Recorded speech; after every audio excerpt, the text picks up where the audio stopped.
my thought on this is that if their ears are closed so they physically cannot hear, reminds me of how I was before I was saved. I was, as the Bible quite clearly teaches, I was dead in my sins. Welcome to the Bible in 1 Year podcast, brought to you by two Brits and a Bible. If you like the idea of a casual yet meaningful chat about the Bible with a couple of mates, listen in, something that could be good for you too. Today is day 225, covering Jeremiah 4, 5 and 6. If you need a brief overview of those chapters, they're in the description. We've got proper slack, bro, because we've been overrunning like pretty consistently. So I'm bringing across an extra point, so we'd better just... We're going to nail it. So I had a point from the end of yesterday, which was in Jeremiah 3, and it was from partly verse 2, partly verse 7. And it was saying, like, look up to the barren heights and see, is there any place you've not been ravished by the roadside waiting for lovers? You've defiled the land with your prostitution and wickedness. And it's like, that's the start from what they've said of this prostitution. Then in verse 7, it says, I thought that after she'd done this, she would return to me, but she did not. And her unfaithful Judah saw it. And obviously it's using adultery as a visual to idolatry. But the thing that it made me realize was actually, I think so often with things like smoking and drugs and other sort of sins and poor life choices, stuff like that, I feel like it's always such a simple little thing that's like, oh, I'm going to try that. That might be fun. The intention is to never end up down a very dark path, but it starts so small. You always intend to come back from it, but it's just so much more easily said than done. And just that basically. So just be careful when it's like, oh yeah, that might be a bit of fun. I'll just try that once. Just don't even try it once, whatever it is. Yeah, no, that's really good advice, man. It kind of links to my first point from today's reading. So Jeremiah 4 verse 3, break up your unplowed ground and do not sow among thorns. So we all have thorns. Paul talks about how he prayed to have the thorn removed from him, right? And we're not quite sure what temptation or sin that was, but even Paul had one, right? At least. So it's that same thing, and addictions and things like that are like thorns that they stick in you and they're very difficult to then pull out. Yeah. So I think that's really good. And also the unplowed ground is quite interesting. Like adding to what you're saying, it could be things you've never tried, like areas you've never gone into. Just don't even go there. You just leave that bit alone. Yes. So that's quite interesting little link there. So there you go. I like it, man.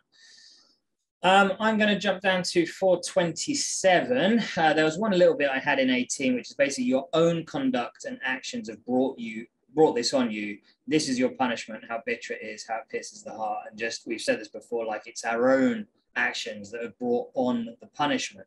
Because then it sort of goes on to say how in 27, the whole land will be ruined, though I will not destroy it completely. And what I kind of took from that is like, it will be ruined, but I won't destroy it completely. And actually, God always keeps his promise. Even if at times it appears to be hanging by a thread, God will still keep that promise. So there could be times where it seems like your entire life is in tatters. It could tie into what I said at the start today anyway.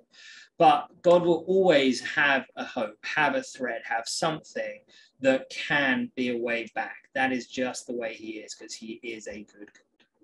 Absolutely. Okay, jumping down into 5 verse 1, go up and down the streets of Jerusalem, look around and consider, search through her squares. If you can find but one person who deals honestly and seeks truth, I will forgive this city. So, that just shows how broken we are, all of us are. But it also reminds me of when Jesus is defending the prostitute and they're about to stone her to death. And he says, let he who is without sin cast the first stone, right? And so obviously the only person who's ever walked this planet that can actually claim that is Jesus, no one else. So there you go. Jesus right here in Jeremiah 5:1. Absolutely. Plus it gave me vibes of Abraham and Sodom and Gomorrah. Like if you find 50 people, 40, 30, 10 kind of deal. Yeah, exactly. He would save it just for one, but there wasn't even one. True that. Depressing. 5 verse 18 and 19. Even in those days declares the Lord, I will not destroy you completely, as you have forsaken me and served foreign gods in your own land. So now you will serve foreigners in a land not your own. Then it goes on into 22. Oh, no, that's a separate point. And so it's this whole "you've made your bed, now lie in it" kind of thing. And again, I just love the way that sort of juxtaposition in between "you've forsaken me and your own land with foreign gods, so now you're going to go to a foreign land and serve foreign gods, and actually you're going to realize just how flipping good you had it in the first place." Yeah, absolutely love that. Kind of links to my next point, which is 531. The prophets prophesy lies, the priests rule by their own authority, and my people love it this way. But what will you do in the end? So there are lots of priests, there are lots of so-called prophets in inverted commas that basically just make up their own rules and create their own authority. I was watching a fantastic documentary about this Mormon leader who basically created a little cult and convinced everyone that he was the living prophet and spoke for God recently. And it's a similar vibe, right? Of like serving foreign gods or serving yourself. Either way, you're serving the wrong person. And you got to be very careful with that, because there is no turning back after a certain point. Yeah, exactly. Yeah. Absolutely. I'm actually going to jump back into 522. It ties in perfectly with what you were saying and my point previously as well, which is just simply, "Should you not fear me, declares the Lord?" Because it's after this saying about going and serving other gods and stuff like that. And this whole "should you not fear me?" And it's just this whole concept of actually the life that we have with God compared to the life of serving other gods in a foreign land.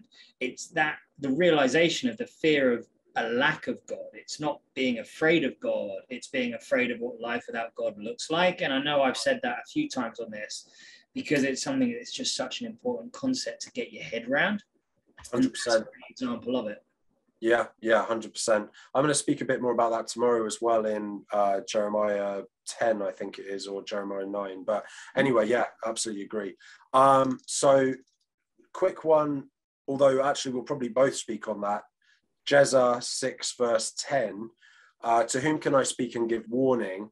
Who will listen to me? Their ears are closed, so they cannot hear. The word of the Lord is offensive to them. They find no pleasure in it.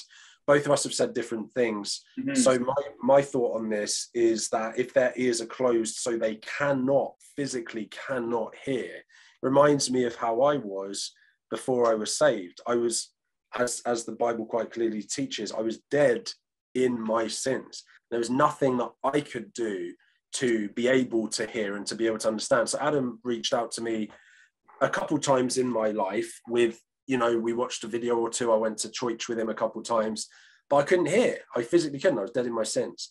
And this is it, right? Like Jesus saves us. We can't even save ourselves.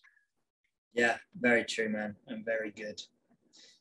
The thing I was going to say on that was just how it's this whole, the word of the Lord is offensive to them. It's like, it goes beyond hearing it. It's like, actually that offends who I am and who I have a right to be.